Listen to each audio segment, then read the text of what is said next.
जय जगन्नाथ जय माता जी नमस्कार मु मास्टर टी जहाँ कहि डायरेक्ट कहि और ठीक कहि आज मु गोटे एमिति विषय वस्तु पर आलोचना करी आपण पाखे कोटा ठीक कोटा भूल आपण मते मेसेज रे जणाइबे। आज सब्जेक्ट है बाप माँ और संतान तांका मझिरे रोचे कर्तव्य। बहुत एमती शुणी पिला माने कहउछन्ति बहुत जगह रे हाँ आमको जन्म कर बापा माँ कर्तव्य हमको पाली पोषी बड़ करेंगे मनीष करेंगे पाठ पढ़े शिक्षित करेंगे समाज परिचय जब से करते आम बापा माँ अयोग्य बापा माँ को योग्य नुह बापा माँ योग्य नुह अयोग्य बापा माँ दोष दौरान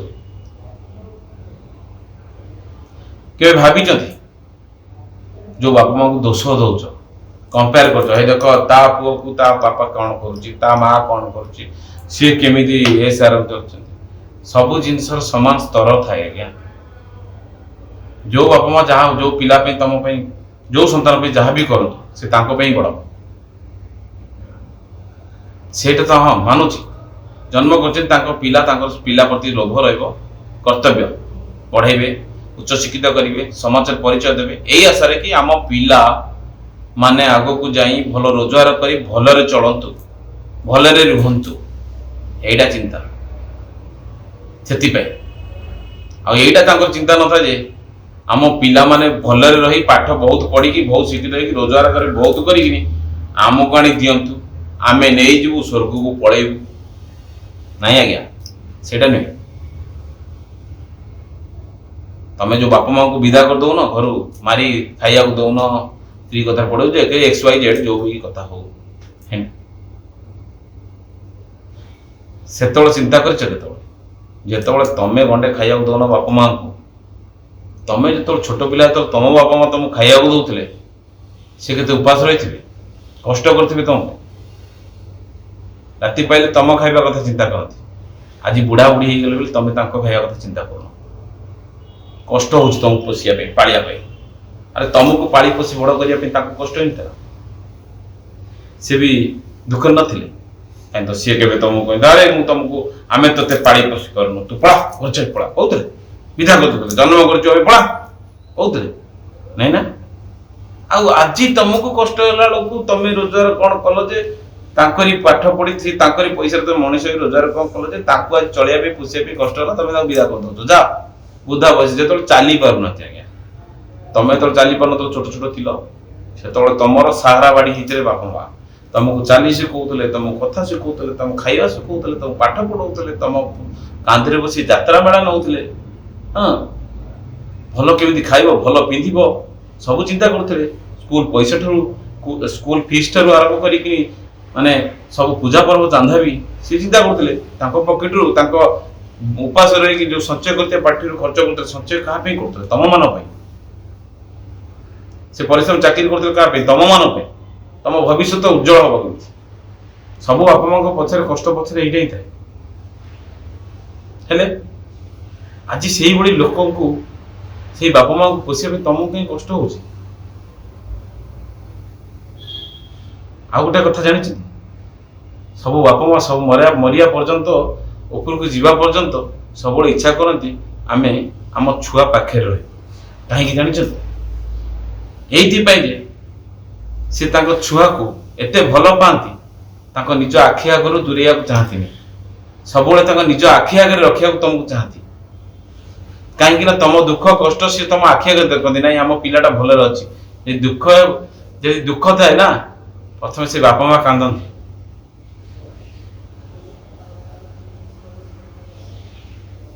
जदि छुआटा पिला जन्म कला पिला जो दुख थाए से बापा माँ कांदती जानी से तुम आगे देखे पारती ना आज्ञा ये हृदय भितर कांदती केमिति आ सब बड़े जदि तुम भल चिंता कर तुम भगवान को अधिक किए डाके सी होती तुम बापा माँ तुमको भल चिंता करी भविष्य चिंता करी भगवान को डाकती हे भगवान मो पुअर मो झीर कष्ट दूर कर दियो शेष पर्यंत बुढ़ा बुढ़ी भी जब छुआ को कष्ट कौन देखिए सी राति निद हुए शुअती ସବୁବେଳେ ଭଗବାନ ଡାକନ୍ତି ହେ ଭଗବାନ ମୋ ପିଲାର ଦୁଃଖ କେମିତି ଦୂର କର। କାହିଁକି? ତମ ଦୁଃଖ ଦୂର ହେଲେ ସିଏ ପାଇବେ ପୁଳାଏ ଟଙ୍କା, ସୁନାମୁଣ୍ଡା ପାଇବେ, ଧନ ସମ୍ପତ୍ତି ପାଇବେ, ଉପରକୁ ନେଇକି ଯିବେ। ନାଇଁ ଆଜ୍ଞା, ଭଲରେ ରୁହ, ସେଇଆ ଚିନ୍ତା କରନ୍ତି। ଆଉ ତମେ ତାଙ୍କୁ ଯିଏ ତାଙ୍କ ନିଜ ଆଖି ଆଗରେ ତମକୁ ରଖିବାକୁ ଚାହାନ୍ତି, ତମେ ତାଙ୍କୁ ଦୂରେଇ ଦଉଛ ତମ ଆଖି ଆଗରୁ। ଇଏ ଆମ ଆଖି ଆଗରେ ରହିପାରୁନି, ଯେମିତି କଣ୍ଟା ତମ ଆଖି ଆଗରେ ଦେଇ ଦୂରେଇ ଦଉଛ, ରାସ୍ତା କଡ଼େ ଫୋପାଡ଼ି ଦଉଛ, ଅନାଥ ଆଶ୍ରମ ବୃଦ୍ଧାଶ୍ରମରେ ଛାଡ଼ି ଦଉଛ। ଧିକ୍ ତମ ଜନ୍ମ ପଣିଆ। ଯୋଉମାନେ ଏଇ ସବୁ କାମ କରୁଛ ନା, ଛେପ ପକେଇବାକୁ ଇଚ୍ଛା ହଉଛି। ଆଉ ଯୋଉଠି ଦେଖା ପଡେ ଏମିତି ହାବୁଡେ ପଡିବ ଏଇଭଳିଆ ବ୍ୟକ୍ତି, ସେଦିନ ମତେ ଚିହ୍ନିବ, ମୁଁ କଣ କରିବି? ସମୟ ଅଛି, ସୁଧୁରି ଯାଅ। ନିଜ ବାପା ମାଙ୍କୁ କେୟାର ନିଅ, ଯତ୍ନ ନିଅ, ଯେତିକି ଦିନ ରହିଛନ୍ତି ସ୍ନେହ ଶ୍ରଦ୍ଧା ଭଲ ପାଇବା ଦିଅ, ସେତିକି ଚାହାନ୍ତି ତମ ପାଖରେ, ଆଉ କିଛି ଚାହାନ୍ତି। ଆଜି ତମେ ତମ ବାପା ମାଙ୍କୁ ଏମିତି କରୁଛ, କାଲି ତମ ପିଲାମାନେ ତମକୁ ସେଇଆ କରିବେ। ଏ ଦୁନିଆରେ କିଛି ଆଜ୍ଞା ଧନ ସମ୍ପତ୍ତିର ମୂଲ୍ୟ କିଛି ନାହିଁ। ଧନ ସମ୍ପତ୍ତି ଏଇଠି ଏମିତି ରହିବ, ଲୋକ ଆସୁଥିବେ ଯାଉଥିବେ, ବୁଝିଲେ? କେହି ରହିବେନି ଏଠି ଆଜ୍ଞା। ଚିରସ୍ଥାୟୀ କିଛି ଜିନିଷ ନୁହେଁ, ସବୁ ଅସ୍ଥାୟୀ। ଆମେ ହଉଛେ ଗୋଟେ ଗୋଟେ ମଣିଷ ମହମବତୀ ସଦୃଶ୍ୟ। ଦେଖିଥିବେ ଆଜ୍ଞା ମହମବତୀ ସଦୃଶ୍ୟ। ମହମବତୀ ଯେତେବେଳେ ନୂଆ ଥାଏ, ଦେଖିଲେ ଫାଷ୍ଟ ଆଣିଲେ ବହୁତ ସୁନ୍ଦର ଲାଗେ, ଲଗେଇଥାଏ ଯେତେବେଳେ ନିଆଁ ଲାଗେ ତା ଠେଇଁ ନା, ଧୀରେ ଧୀରେ ଧୀରେ ଧୀରେ ଧୀରେ ଧୀରେ ଲିଭିଯାଏ। ଦୀପାବଳି ଆସୁଛି ଆଗକୁ, ମହମବତୀ ଲାଗିବ। ସେ ମହମବତୀ ସନ୍ଧ୍ୟା 5ଟାରେ ଲଗେଇଥିବେ, ତାର ଯେତିକି ସମୟ ଜଳିବା କଥା ସେ ମହମବତୀର ସେତିକି ସମୟ ଭିତରେ ଲିଭିବାଟା ବି ନିଶ୍ଚିନ୍ତ। ସୁନ୍ଦର ଦିଶେ ଆଲୁଅ ଥିଲାବେଳେ, ହେଲେ ଲିଭିଲା ବେଳେ ଅନ୍ଧାର ହେଇଯାଏ ଆଜ୍ଞା, କିଛି ଦିଶେନି। ସେଇଭଳି ମଣିଷ ଜୀବନ ବି ସେଇଭଳି। ଆଖି ଖୋଲିଛେ, କଥା କହୁଛେ, ମାସକୁ ଲଗେଇବ, ଠିକ ଅଛି। ଯୋଉଦିନ ଏ ସବୁ ବନ୍ଦ ହେଇଯିବ ନା, ଅକାମୀ ହେଇଯିବ, ସବୁ ଅନ୍ଧାର ଆଜ୍ଞା, କିଛି ଦିଶିବନି। ଥରେ ମୋ କଥା ଭାବନ୍ତୁ, କାହା କଥା ଶୁଣନ୍ତୁନି, କାହା କଥା ବୁଦ୍ଧିରେ ପଡନ୍ତୁନି। ଯଦି ଦୁନିଆରେ ମନ୍ଦିର ମସଜିଦ ଯୋଉ ଯାଇକି ଆପଣ ଆଲ୍ଲାହ ଈଶ୍ୱରଙ୍କୁ ଡାକି ଯୋଉ ପୂଜୁନାହାନ୍ତି, ପୂଜା କରୁନାହାନ୍ତି, ମନ୍ଦିର ପୂଜିଦେଲେ, ଲକ୍ଷ ଲକ୍ଷ ଟଙ୍କା ଖର୍ଚ୍ଚ କରିଦେଲେ, କ୍ଷୀର ଚଢ଼େଇ ଦେଲେ, ଘିଅ ଧୂପ ଘିଅ ଦାନ କଲେ, ଦୀପ ଦେଲେ, ହୋମ କଲେ, ସବୁ ଶାନ୍ତି ହେଇଯିବ, ସବୁ ମୋର ଇଏ ହେଇଯିବ, ଉଠିଯିବି ମୁଁ ଉପରକୁ, ଆଜ୍ଞା ଭୁଲ ଲାଗେ। ଘରେ ଥିବା ଯଦି ଭଗବାନ ଅଶାନ୍ତି ଥିବେ, ଯୋଉ ବାପା ମା ଅଛନ୍ତି ସିଏ ହଉଛନ୍ତି ଶ୍ରେଷ୍ଠ ଭଗବାନ। ତମ ଘରେ ଅଛନ୍ତି, ତାଙ୍କ ପୂଜ, ତାଙ୍କୁ ଯଦି ତମେ ପୂଜିନ, ତାଙ୍କୁ ଧୂପ ଦେଇ ତାଙ୍କୁ ଶାନ୍ତି ରଖିନ, କୋଉଠି କୋଉଠି ତମେ ଶାନ୍ତି ପାଇବ? ଏଇଟା ନିହାତି ମନେ ରଖ। ସବୁବେଳେ ଏଇ କଥା ଭାବନା, ଯଦି ସମସ୍ତେ ଆମେ ସଚେତନ ହବା ନା, ଆଉ ଦୁନିଆରେ ବୃଦ୍ଧା ଆଶ୍ରମ ରହିବନି। ବୃଦ୍ଧା ଆଶ୍ରମ ଉଠିଯିବ ଆଜ୍ଞା। ସୋସିଆଲ ୱାର୍କର ଯୋଉ ସୋସିଆଲ ୱାର୍କ କରୁଛନ୍ତି, ସମସ୍ତେ ସମସ୍ତଙ୍କ ସ୍ୱାର୍ଥ ପାଇଁ। ସିଏ ତମ ବାପା ମାଙ୍କୁ ନେଇ ରଖିବେ, 10 ଜଣଙ୍କ ବାପା ମାଙ୍କୁ ନେଇ ପୋଷୁଛନ୍ତି, ଗୋଟେ ଆଶ୍ରମ ଖୋଲୁଛନ୍ତି ଆଜ୍ଞା, ଟ୍ରଷ୍ଟ କରି। ସିଏ ତା ପଛରେ ଡୋନେସନ ମାଗିକି ଆଣିକିନି 10 ଟଙ୍କା ଆଣିଲେ 100 ଟଙ୍କା ଖର୍ଚ୍ଚ କରିବେ, 4 ଟଙ୍କା ତାଙ୍କ ନିଜ ପାଇଁ ରଖିବେ। ଏଇଟା ସ୍ୱାଭାବିକ। କାହିଁକି ବା ନ ରଖିବେ? କିଏ କାହା ପାଇଁ କାହିଁକି କରିବ?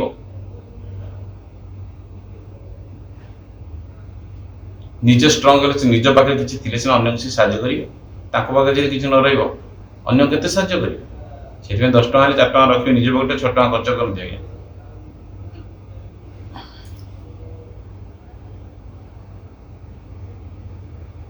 ତେଣୁକରି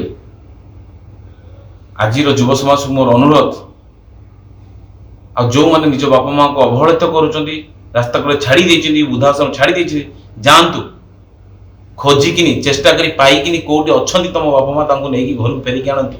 ଆଉ ତାଙ୍କୁ ପୂଜା କରନ୍ତୁ, ସ୍ନେହ କରନ୍ତୁ, ଶ୍ରଦ୍ଧା କରନ୍ତୁ। ଯେତିକି ଦିନ ଅଛନ୍ତି ତାଙ୍କୁ ସେବା କର, ଦେଖିବ କେତେ ଆନନ୍ଦ ମିଳିବ। କ୍ରମ ସମସ୍ତେ ବ୍ୟସ୍ତତା ଭିତରେ ଭୁଲି ଯାଉଛନ୍ତି ନିଜ କର୍ତ୍ତବ୍ୟ। ଏଇଟା ଆମର କର୍ତ୍ତବ୍ୟ, ଆମ ବାପା ମାଙ୍କ, ଯେମିତି ବାପା ମାଙ୍କର ଆମ ପ୍ରତି କର୍ତ୍ତବ୍ୟ ଥିଲା, ଆମର ବି ସେମିତି ତାଙ୍କ ପ୍ରତି କର୍ତ୍ତବ୍ୟ।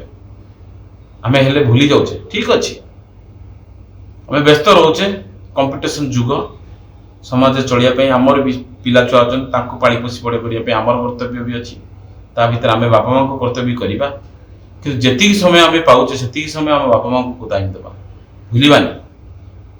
ଯଦି ବି ଟାଇମ୍ ନ ଦେଇ ପାରୁଛ, କିନ୍ତୁ ନିର୍ଯାତନା ଦିଅନି। ସ୍ନେହ ନ ଦେଇ ପାରୁଛ, ସମୟ ଦେଇପାରୁନ, ହେଲେ ନିର୍ଯାତନା ଦିଅନି।